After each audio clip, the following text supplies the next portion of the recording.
Welcome back, everyone. You're getting ASMR style because I'm still sort of recovering from the PQ at Red Caps this weekend. By the way, the coverage from that, the live stream that I had done all day, is going to go up onto this channel, this YouTube channel, shortly. It is live if you want to watch the VOD on Twitch, RTChompGG over on Twitch, but I'm working on cutting out all the dead space. It's all rendered. I just got to upload it, get thumbnails and all that crap. So definitely a lot of fun, but it was very hot.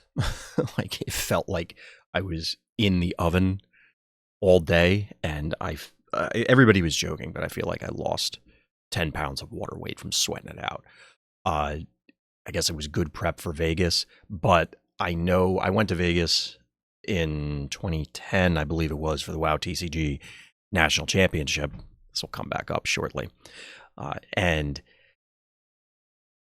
now that I understand how Vegas is laid out better, I plan to just never actually go outside.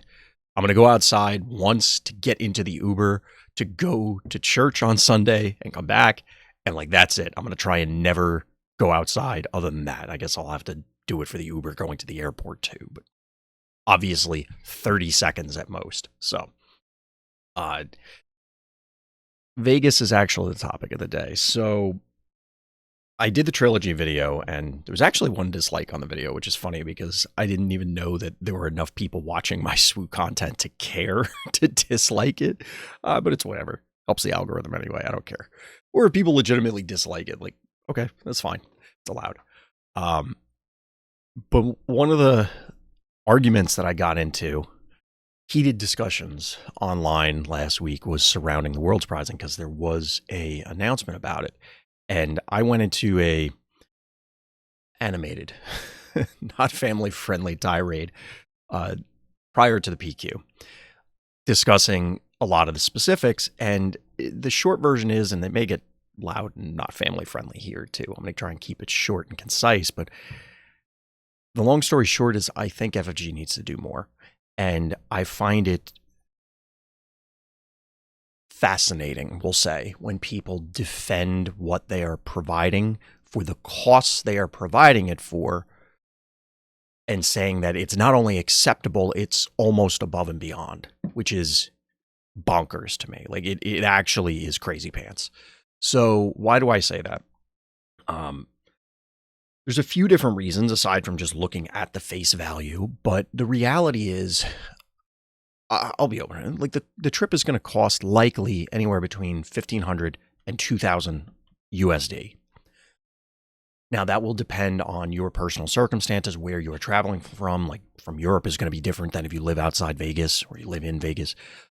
If you are going alone, if you are splitting cost with people, if you're just going to go for one day, like there's a lot of factors. But I'm going for all 3 days. I'm leaving on Sunday. I'm getting in on Thursday, and it's going to cost about that much. Now, I've been working since then to try and defray costs, like trying to see if anybody wants to split a room and I'll cancel a hotel or whatever, that sort of thing.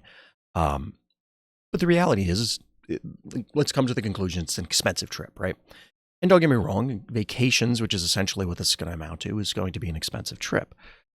But I got some really insane responses to the idea that leveraging the promos that you get or the swag you get in order to defray the cost is somehow, now I'm not going for the right reasons, and other gatekeeping bullshit, basically, which it's just bizarre to me, especially since, as with many other facets of the game, FFG is tripping on their own dick over and over and over again.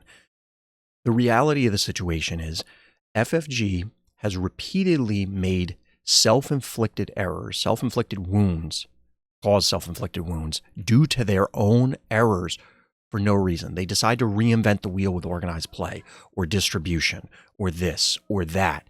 I mean, it could be card design related, it could be organized play related, it could be actual business related, any of these things. I mean, why did we only hear about the room blocks, at least at the time of this recording, a couple of weeks ago? They should have said there was, even if you don't have details, tell us there's going to be an official room block when Worlds is announced. You can't say you're You booked a ballroom or whatever for over 2,000 people. You're telling me you didn't talk to the hotel at all about this possibility? That's just insane. They clearly did. So why wasn't this squared away months ago? There's so many things that FFG does, and none of them, maybe not none of them, some of them are a big deal, but most of them are not that big of a problem. But it's the adding up of all these little things that becomes an issue. And if you're not familiar with the concept of the consumer confidence cliff, you should probably look that up. I'm not going to cover it right now. That's another topic. But the reason why I was upset about, or one of the many reasons why I was upset about the Worlds, we'll call it participation pricing, but it's the stuff you get for just literally showing up.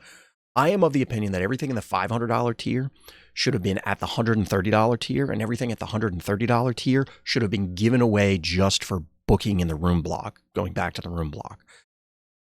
Part of the reason I say this is if you look back at the WoW TCG, for example, which had a similar business model, at least initially, in terms of they're going to drive pack sales through premium card inserts. So in their case, it was loots. They would literally scratch off cards that you could get a code that you could then use in the video game World of Warcraft. And at the time, WoW was huge. I mean, it still is, but like that was at the height. So compare them to showcases, except they were more sought after, truthfully. Even the highest, like Spectral Tiger, which was the first big loot, was minimum $800 or $900 and sometimes pushing like 2,000. I want to say it might have even gone north of that, like 25. I forget, but like you can look up the history online, go to WoW TCG loots or something. And the prices were insane. Even the nonsense loots, now they're super expensive because they don't print them anymore. But even then, most of them were fairly valuable. And what they would do is if you booked a room block, now the inflation for the rooms is, we'll just toss that out and say, okay, the hotels were cheaper then because inflation. However, just for booking a room for 3 consecutive days at any of their events, not just Worlds, but like if you went to the equivalent of sectors or regionals and even smaller events, maybe not PQ level, but in between PQ and regionals, whichever one's bigger, I forget. For them, it was the Continental Championships at a North American and a European, and then they had Dark Moon Fairs, which are traveling events. They would be in major cities, and they would be for one weekend. Just for booking the rooms, you would get the equivalent of 2.5, 3 showcases. And when I say showcases, we're not talking Rose and Rio. We're talking like Vader 4, Boba Fett 4. Because remember, this is all secondary market value driven by people trying to collect these cards and trying to get the codes to use in the game. So they were willing to pay a premium. And even when you started getting towards the end of the game where maybe the mounts were that, because it was always mounts that were the highest tier loot, maybe they weren't as desirable because they were a recolor or a repaint or whatever. They were a model that already existed. It just has different sparkles on it. They were still several $100s. Obviously, since then, they've only increased. The point is that in order for FFG to print this hyperspace Omicron Strikecraft, I don't know, some garbage common. This is hyperspace. It's not a great example. Let me see if I do I have a foil here? Okay, here we go. Here's a foil Tandem Assault.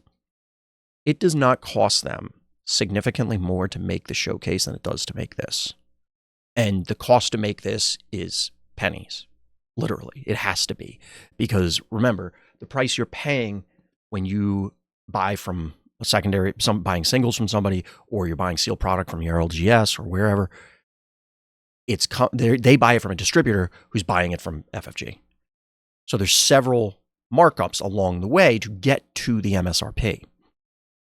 And I'm not trying to, we're not going to go into the economics of it, at least on that end. But the point is that you could look at FFG and go, this costs you basically nothing.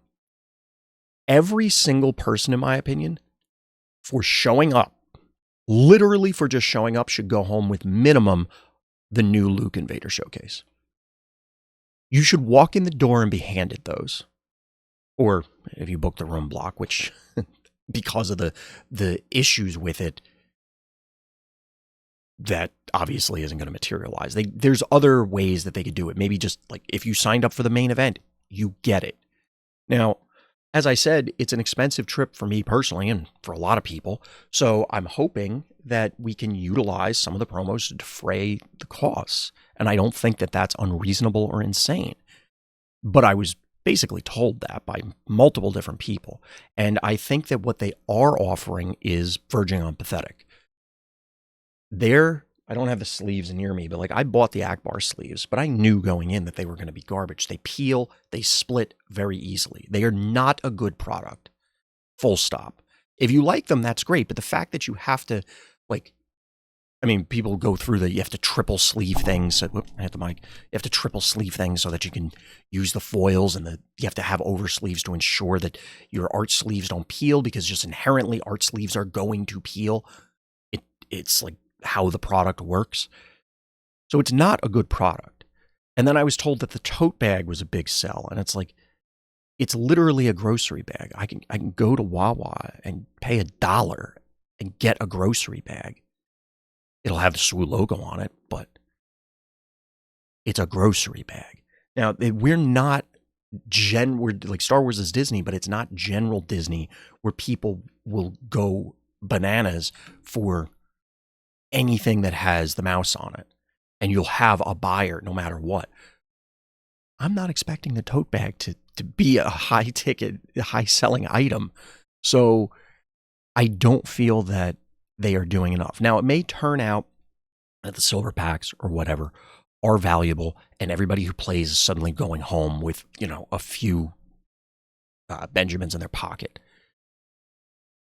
Based on current promo prices and the ability to move some of these things, I find that extremely unlikely. But even putting that aside and putting just the sheer monetary value aside, in my opinion, there is no reason for them to not literally give every person who shows up those cards. Let's say there's 3,000 unique individuals that are going to that event, and every single person went home with one Vader and one Luke. Some people will have multiples because they will grind the tickets, but you get it just for showing up.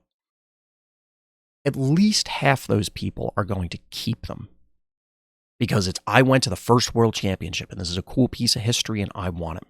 So that leaves, say, 1,500 or so, maybe even 2,000 that are going to sell.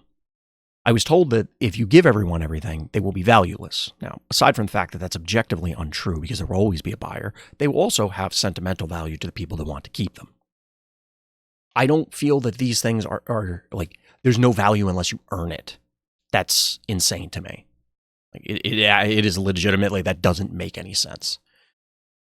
The other problem is, coming back to the money part of it, if you sell these, you're telling me that all 2,000 people, assuming, we're just making up a number, like I said, 3,000 are there, you give out the 3,000, there's 1,500 left over, and we'll say another 500 that people have acquired because they're grinding events.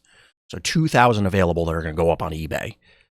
You're telling me that all 2,000 people in the world that would want those are at the event? Will it decrease the value because there's more of them out there? More?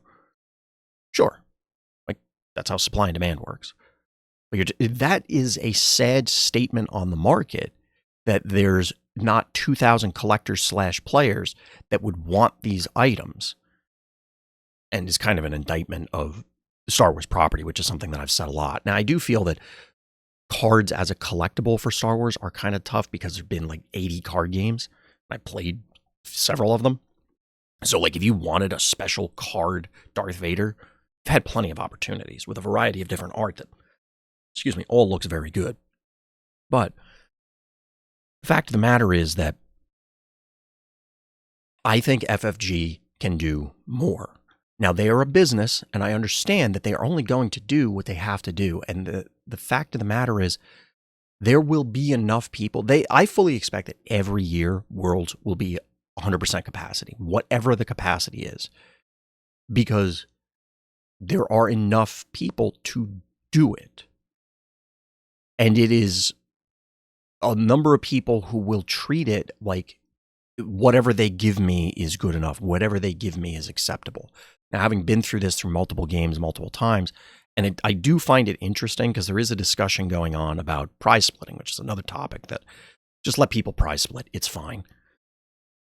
Do another video on that. But there's a discussion going on that there's the potential that if you allow prize splitting, a more experienced person can take advantage of a less experienced person. You know, this my first card game, I finally did well in a tournament, and my opponent offers a prize split, but it's not actually 50-50. Like the split ends up being way in their favor or something.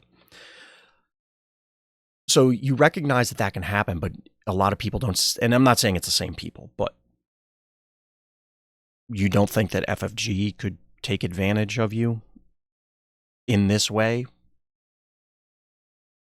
That they're completely in control here. And the reality is that, yeah, nothing, I don't think that there will be anything that will ever force them, truly force them to take any sort of action along these lines and try and improve stuff. Yes, they've reacted to complaints. Yes, they've done this stuff, but there's a difference between changing the draw rule, which realistically doesn't impact them in any meaningful way. It does add to the consumer confidence cliff, or push people closer to that cliff edge. But that doesn't really affect them monetarily until it does, and then everything implodes. However, if we're literally asking them to give out more stuff, discount more things, that sort of stuff, even though it is pennies, it's still money. So one of these things is not like the other. And I think they are going to be way less inclined to actually engage on that front, especially when, like I said, I fully expect that they are going to sell out every year because people will sign up every year. It doesn't matter. I'm not going to Vegas because I'm planning on like, oh, I'm going to get my armfuls of promos and I'm going to make bank. Like, I'm not retiring on this. I'm not even going to pay for the trip. I might like cover my food for the trip, maybe, that sort of thing. But I think that it is very gatekeeping.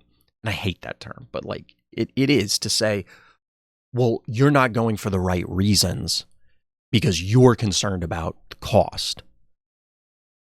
Because what people really would say is you're not going for the right reasons because you're concerned about the money. But money goes both ways. It's not just profit, it's also cost. And you could have a very, very good player. You could have arguably the best player in the world that maybe is just in a financial situation that they cannot go. And yes, card games are expensive, but you can borrow cards. You can't necessarily borrow a plane ticket. You could maybe bum a room off somebody if they're willing to offer or that sort of thing. But these are additional hoops and additional requirements put on players. Yes, there's always going to be a you must be this tall to ride this ride factor as far as money goes. But I'm being told that we should have an equal or higher bar to cost instead of lowering the bar so that more people can participate, more people can engage, and more people can go for the quote unquote right reasons.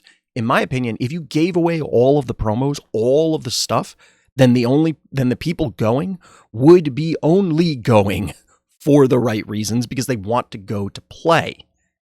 Yes, they will get the promos, but then they are there and they are playing because they want to play the game Star Wars Unlimited as compared to being forced to grind out events, which I think the word grind was actually in the explanation for the events. And it's just like, if you are publicly acknowledging that that's how it's going to function, that you have to grind the events as the first party, that's a problem because grinding does not really correlate to fun for most people. It's a tedious activity like cutting the lawn. It has to be done. But who wants to be out there in 110 degree weather cutting the lawn? That's what it boils down to. I have a lot more thoughts on this. I just trying to keep it calm.